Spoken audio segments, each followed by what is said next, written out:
নমস্কার, ছন্দমাধুরীতে সবাইকে স্বাগত জানিয়ে আজকের ভিডিও শুরু করছি। আজকে আমি তোমাদের নিয়ে যাচ্ছি পুসাতে কৃষি বিজ্ঞান মেলা দেখার জন্য। বন্ধুরা, আজ আমি চলে এসেছি আমাদের এলাকার কৃষি বিজ্ঞান মেলায়।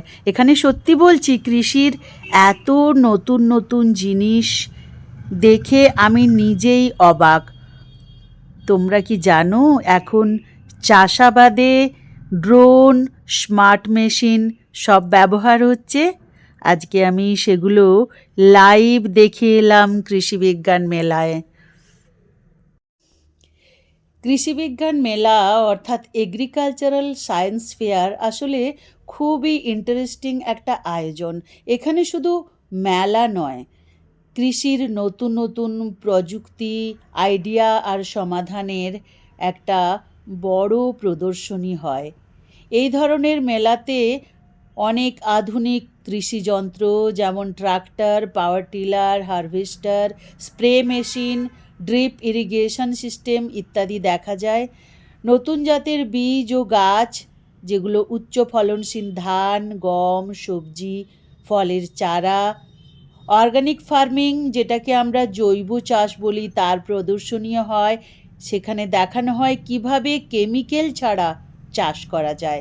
এগ্রিটেকে smart irrigation, sensor, drone, mobile app এগুলো ব্যবহার করা হয়। কীটনাশক ও সার সংক্রান্ত যে তথ্যগুলো সঠিকভাবে কী করে ব্যবহার করতে হয় তা সবাই বুঝতে পারে এখানে এসে। লাইভ ডেমো দেখানো হয় যে কি যন্ত্র কিভাবে কাজ করে, সেগুলো সরাসরি এখানে দেখানো হয়। আর এই মেলাতে কি কি পাওয়া যায়? মেলাতে অনেক কিছু কেনাও যায়। বীজ, গাছের চারা, যেমন সার, কীটনাশক, ছোট কৃষিযন্ত্র। আর এখানে কৃষি বিষয়ক যে বইগুলো, গাইডগুলো অনেকটা ডিসকাউন্টেও পাওয়া যায়। এই যে আমাদের কৃষকদের নতুন প্রযুক্তি, সায়েন্টিস্টরা সেই নতুন প্রযুক্তির সাথে পরিচয় করান। অনেক কৃষক জানেন না নতুন মেশিন বা পদ্ধতি সম্পর্কে। মেলা মানেই এক জায়গায় সব তথ্য জড়ো করে সবজনকে আনা। উৎপাদন বাড়ানো শেখানো হয়, কম খরচে বেশি ফলন এই টেকনিক শেখানো হয়। কি কি সমস্যা হচ্ছে ফসল উৎপাদনে, তার সমস্যার সমাধান। রোগ, পোকা, মাটির সমস্যা এক্সপার্টদের কাছ থেকে সরাসরি পরামর্শ পাওয়া যায়। কৃষিতে বিজ্ঞান ব্যবহার বাড়ানো, ট্র্যাডিশনাল চাষ আর সায়েন্টিফিক চাষের কি ডিফারেন্স, দুটোর মধ্যে একসাথে জড়ো করে কি করা যায় সেগুলোও শেখানো হয়। কৃষকদের মেনলি উৎসাহ দেওয়ার জন্য, কৃষকদের সফল যারা কৃষক তাদের সম্মান দেওয়া, পুরস্কার দেওয়া ইত্যাদি করা হয়। এখানে কোম্পানির থেকে কৃষক, কৃষক থেকে গবেষণা সংস্থা, এইগুলো জুড়ে আছে। এখানে সব থেকে বেশি উপকৃত হয় কৃষক, কৃষি ছাত্রছাত্রী, নতুন চাষ করতে চান যারা, এগ্রি বিজনেসে আগ্রহী মানুষজন। যদি সংক্ষেপে বলতে চাই তাহলে বলা যায় শিক্ষা প্লাস প্রযুক্তি প্লাস ব্যবসা প্লাস সমাধান। সত্যি বলতে কি, আগে যেখানে ঘন্টার পর ঘন্টা সময় লাগতো, এখন এই যন্ত্রপাতিগুলো দিয়ে মিনিটেই কাজ শেষ হয়ে যায়। আমি এখানে কেরালা স্টল থেকে কিছু এলাচ কিনলাম আর দালচিনি কিনলাম। তারপর গাছের প্রতি বরাবরই আমার একটা একটা ইমোশনাল ব্যাপার আছে গাছ নিয়ে।